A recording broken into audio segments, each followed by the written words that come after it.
Tara, throwback tayo. Magkano nga ba ang mga paborito natin sa Jollibee noong 2015 versus ngayon? Yes, 2015, which is 8 years ago. Yung panahong chill pa ang lahat at hindi pa beast mode ang inflation. Challenge accepted. In-order ko ang lahat ng bestsellers nila para ma-compare natin ang presyo. Game? Unahin natin tong burger steak noong 2015, 60 pesos. Ngayon, hold your breath, 93 pesos na. How about one piece chicken? Noong 2015, 79 pesos. Ngayon, boom, 116 pesos. Ito namang spaghetti with chicken combo, noong 2015, 109 pesos lang. Pero ngayon, 169 pesos na. Next, two-piece chicken. Noon, 147 pesos lang. Today, drum roll, 202 pesos. Ito namang pangmasang yum burger, dating 30 pesos. Ngayon, 40 pesos na. Okay, 10 pesos ang itinaas. Sunod,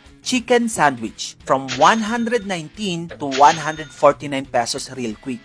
How about Coke Float? Tumaas ng 30 pesos from 27 to 57 pesos. At syempre, peach mango pie, 27 pesos naging 48 pesos.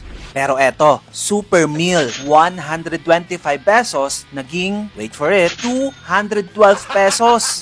I'm blown. Pero ang tanong, magkano lahat ang total ng in-order ko? 822 pesos. Guess what kung magkano kapag binili ko lahat ng ito noong 2015? 576 pesos lang. Kaya mga inday, kaya pa ba? Inflation is real. Pero yung kita natin, ganun pa din. Kapit mga bes.